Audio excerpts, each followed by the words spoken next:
Students, in this class, I'm going to discuss about the motion chapter. So, we'll start motion chapter.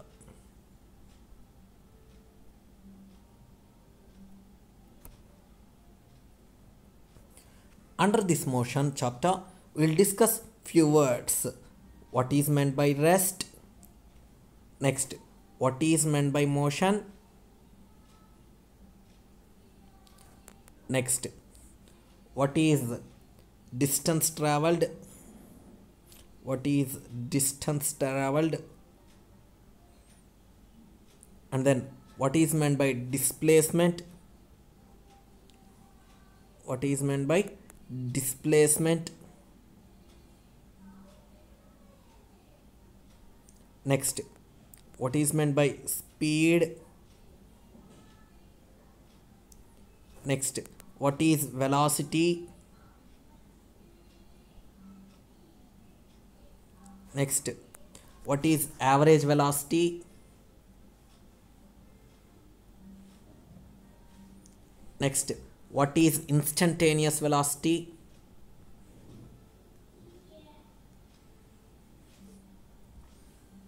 What is instantaneous velocity?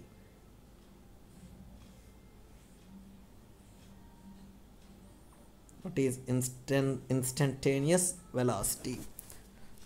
Next, what is meant by uniform motion? What is meant by uniform motion? And then, what is non-uniform motion?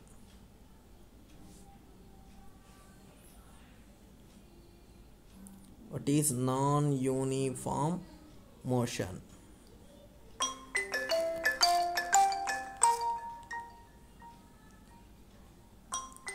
We'll discuss all these things. We will discuss all these terms: rest, motion, distance, displacement, speed, velocity, average velocity, instantaneous velocity, uniform motion, non-uniform motion, and of course acceleration.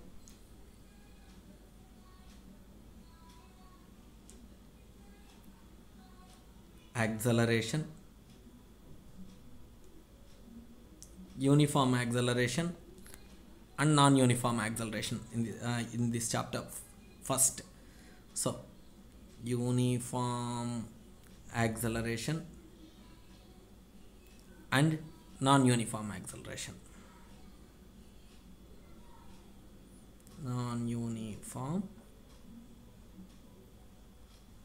acceleration.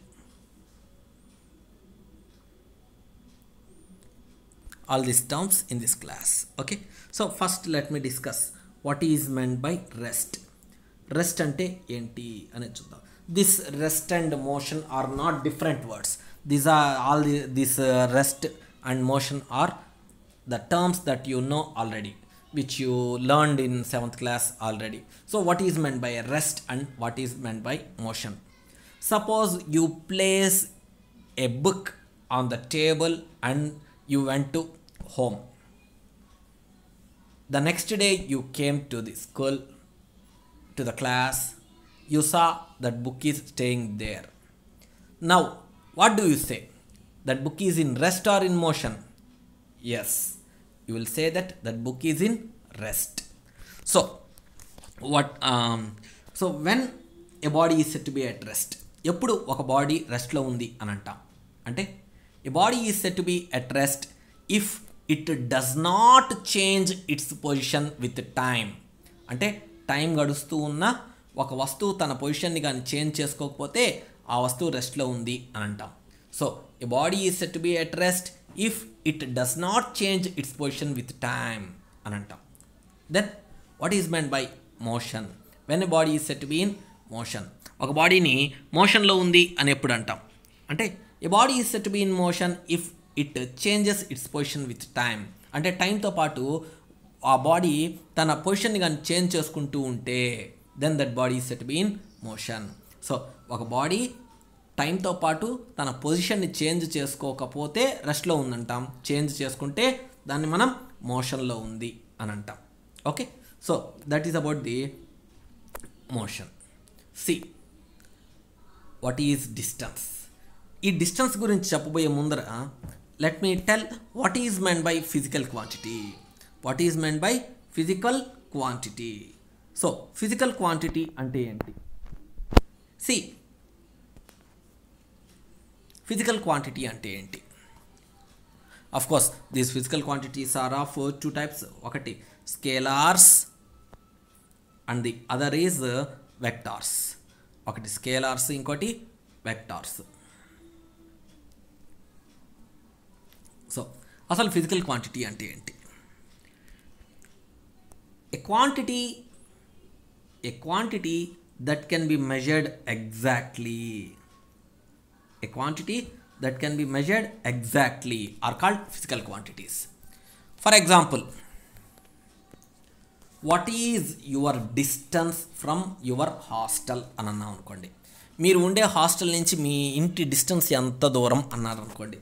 So మీ ఊరిని బట్టి మీరు చెప్తారు 5 kilometres అని, 10 kilometres అని, 15 kilometres అని ఖచ్చితంగా చెప్పగలుగుతారు. Measure చేసైనా, మీ పెద్దవాళ్ళని అడిగైనా, లేకపోతే గూగుల్ సెర్చ్ చేసైనా చెప్పగలుగుతారు. So that distance will come under physical quantity. So quantities that can be measured exactly are called physical quantities. అదే మీరు ఇంటికి వెళ్ళడానికి మీకు ఎంత ఇష్టం అని అన్నారు అనుకోండి. Can you tell? మీరు చెప్పగలుగుతారా? No. How much you like to go to home from hostel అని అడిగితే మీరు చెప్పగలుగుతారా? చెప్పలేరు. సో ఎంత ఇష్టం అనేది చెప్పలేరు. సో ఆ ఎంత ఇష్టం అనేది it does not come under physical quantity. కానీ ఎంత దూరం అనేది అయితే ఎగ్జాక్ట్గా ఇంత దూరం అనేది చెప్పగలుగుతారు. కాబట్టి ఆ దూరం అనేది ఫిజికల్ క్వాంటిటీ కిందకు వస్తుంది. So quantities that can be measured exactly are called physical quantities. Quantities that cannot be measured exactly does not come under physical quantities. Okay na? So these physical quantities are of two types. ఈ physical quantities అనేవి ఎన్ని types? 2 types. So అవి ఏమేమి అంటే ఒకటి scalars, ఇంకోటి vectors. ఒకటి scalars, ఇంకోటి vectors. First let me discuss what is meant by scalar. ఈ స్కేలార్ అంటే ఏంటి అనేది డిస్కస్ చేద్దాం. So what are scalars? Scalars అంటే ఏంటి? Physical quantities which have both magnitude as well as physical quantities which have only magnitude but not direction are called ఏమంటాము? Scalars అని అంటాం. ఏ ఫిజికల్ క్వాంటిటీస్కి అయితే మ్యాగ్నిట్యూడ్ మాత్రమే ఉంటుందో బట్ నాట్ డైరెక్షన్ ఉండదో వాటిని మనము ఏమంటామంటే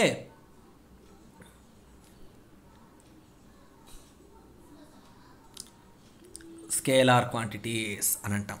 so physical quantities which have only magnitude but not direction are called ఏమంటామంటే స్కేలార్స్ అని అంటాం. కానీ ఏ ఫిజికల్ క్వాంటిటీస్కి అయితే బోత్ మ్యాగ్నిట్యూడ్ అండ్ డైరెక్షన్ ఉంటాయో, ఏ ఫిజికల్ క్వాంటిటీస్కి అయితే బోత్ మ్యాగ్నిట్యూడ్ అండ్ డైరెక్షన్ ఉంటాయో వాటిని మనం ఏమంటామంటే వెక్టార్ క్వాంటిటీస్ అని అంటాం. So physical quantities are of 2 types. ఏమేమి మనకు? ఒకటి వెక్టార్స్, ఒకటి స్కేలార్స్, 2 వెక్టార్స్. స్కేలార్స్ అంటే ఏంటి? Physical quantities which have magnitude but not direction are called scalars. Physical quantities which have both magnitude and direction are called vectors. For example ఇప్పుడు mass తీసుకున్నాం అనుకోండి. Mass, so మీ school bag యొక్క mass ఒక 10 kg అని అన్నాం అనుకోండి. So ఆ mass 10 kg అని మీరు చెప్పగలుగుతారు. అంటే ఆ 10 అనేది మ్యాగ్నిట్యూడ్, కేజీ అనేది యూనిట్, 10 kg అనేది మ్యాగ్నిట్యూడ్ కిందకు వస్తుంది. ఏ డైరెక్షన్లో అంటే ఇట్స్ మీనింగ్లెస్. కాబట్టి mass has magnitude but it do not have direction. Temperature, ఈరోజు టెంపరేచర్ ఎంత? ఈరోజు మధ్యాహ్నం చాలా వేడిగా ఉన్నింది. ఈరోజు టెంపరేచర్ ఎంత అంటే 45 degrees Celsius అని అన్నాం అనుకోండి. 45 అనేది మ్యాగ్నిట్యూడ్, డిగ్రీ సెల్సియస్ అనేది యూనిట్. మరి ఏ డైరెక్షన్లో టెంపరేచర్ ఉంది అని అంటే మీనింగ్లెస్ క్వశ్చన్, అవునా? సో మనము ఏంటి అని అంటే టెంపరేచర్ కూడా టెంపరేచర్కి కూడా మ్యాగ్నిట్యూడ్ ఉంటుంది కానీ డైరెక్షన్ ఉండదు. కాబట్టి టెంపరేచర్ కూడా దేని కిందకు వస్తుందంటే స్కేలార్ క్వాంటిటీ కిందకు వస్తుంది. మీరు 8th క్లాస్లో ఫస్ట్ చాప్టర్లో పిఎస్లో నేర్చుకున్నారు ఫోర్స్ అని. ఆ ఫోర్స్కి యూనిట్ ఏంటి? న్యూటన్. సపోజ్ నువ్వు ఇంకొక నీ పక్కన క్లాస్మేట్ని 20 న్యూటన్ ఫోర్స్ తోటి పుష్ చేసావని అనుకుందాం. లేకపోతే పుష్ కాదు, 20 న్యూటన్ ఫోర్స్ అప్లై చేసావని అనుకుందాం. 20 అనేది మ్యాగ్నిట్యూడ్, న్యూటన్ అనేది యూనిట్. ఫోర్స్ అప్లై చేసావు అని అన్నాను, కానీ అది పుల్లా పుషా అనేది చెప్పాలి అని అంటే డైరెక్షన్ అనేది కావాలి. ఒక బుల్లెట్ 20 km/h స్పీడ్తో వెళ్ళింది అని అన్నాం. 20 అనేది మ్యాగ్నిట్యూడ్, km/h అనేది యూనిట్స్. మరి అది ఫార్వర్డ్ డైరెక్షన్లో పోయిందా, బ్యాక్వర్డ్ డైరెక్షన్లో పోయిందా, క్రాస్గా పోయిందా అంటే డైరెక్షన్ కూడా ఇంపార్టెంటే ఫోర్స్కి లేదా వెలాసిటీకి. సో మనకి ఫోర్సు, వెలాసిటీ, ఇలాంటివన్నీ కూడా మ్యాగ్నిట్యూడ్ ఉంటుంది, అలాగే డైరెక్షన్ ఉంటుంది. ఇటువంటి క్వాంటిటీస్ని మనం ఏమంటామంటే వెక్టార్స్ అని అంటాం. సో ఓవరాల్గా ఇప్పటి వరకు ఏం చెప్పాను అని అంటే what is meant by physical quantity అని చెప్పాను, what are scalars, what are vectors అని చెప్పాను. So quantities that can be measured exactly will come under physical quantities. These are of two types, scalars, vectors. Physical quantities which have only magnitude but not direction are called scalars. Example, temperature, distance traveled, speed, mass, time, ఇలాంటివన్నీ వస్తాయి. అదే vectors అంటే physical quantities which have both magnitude and direction are called vectors. దీని కిందకి ఏమేమి వస్తాయి? Displacement, velocity, momentum, force, weight, etcetera. So ఈ పదాలన్నీ మనం 1 by 1 డిస్కస్ చేద్దాం, ఓకేనా? సో దీనికంటే ముందర ఇవి వెక్టార్స్. వీటికంటే ముందర నేను రెస్ట్ అంటే ఏంటి, మోషన్ అంటే ఏంటి అని చెప్పాను. So what is rest? Rest is nothing but a body is set to be at rest if it does not change its position with time. టైంతో పాటు అది తన పొజిషన్ కానీ చేంజ్ చేసుకోకపోతే అప్పుడు ఆ బాడీని మనం ఏమంటామంటే రెస్ట్లో ఉంది అని అంటాం. సో అలాగే when a body is set to be in motion అంటే a body is set to be in motion if it changes its position with time అనేది చెప్పాను. అలాగే ఇప్పుడు వాట్ ఈజ్ డిస్టెన్స్ అంటే ఏంటి అనేది చూద్దాం. వాట్ ఈజ్ డిస్టెన్స్ అనేది చూద్దాం. Suppose this is your school and this is your hostel. Of course you can go by this way, or this is the first path, or you can go by this way, say this is the second path, or you can go by this way, this is the third path, or you can go by this way.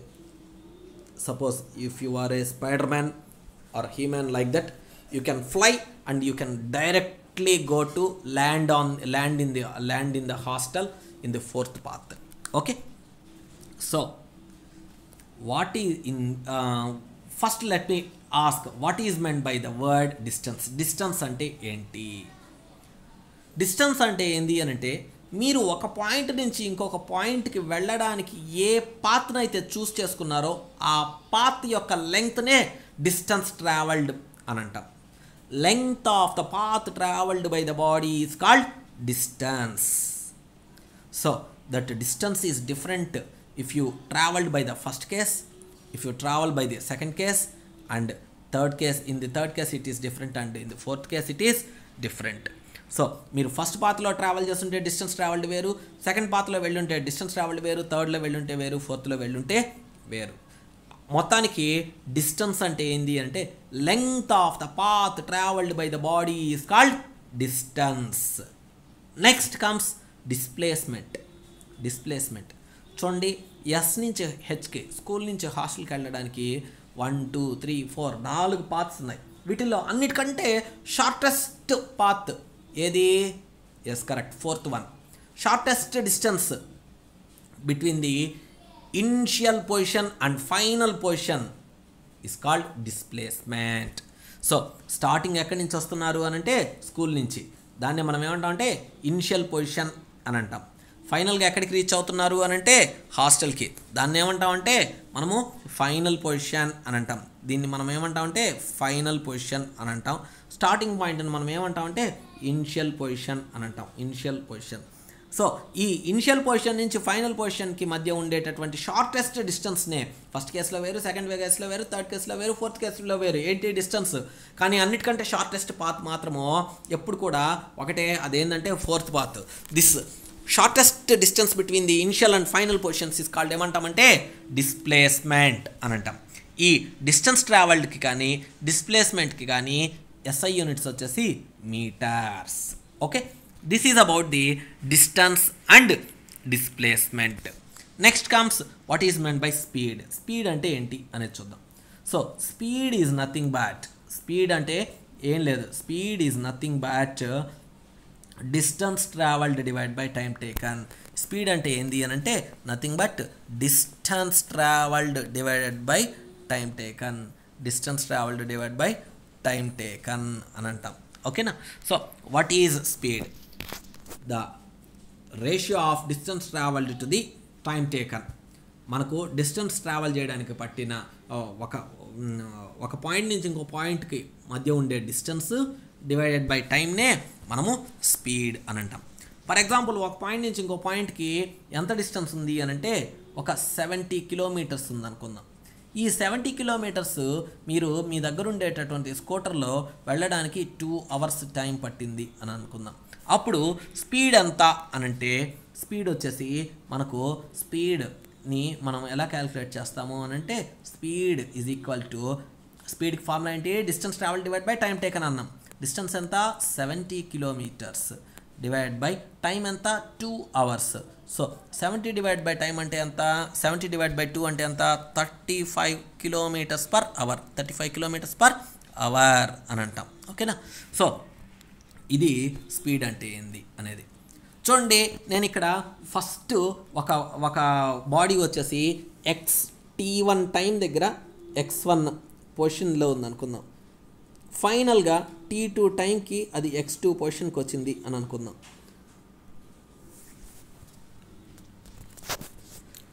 ఇప్పుడు ఆ speed అంటే ఎంత అంటే distance travelled is equal to ఎంత అంటే distance travelled. Okay sorry, ఇక్కడ ఒక్క నిమిషము. సో స్పీడ్ అంటే ఏంది అని అంటే మనకు దిస్ ఈజ్ అబౌట్ ది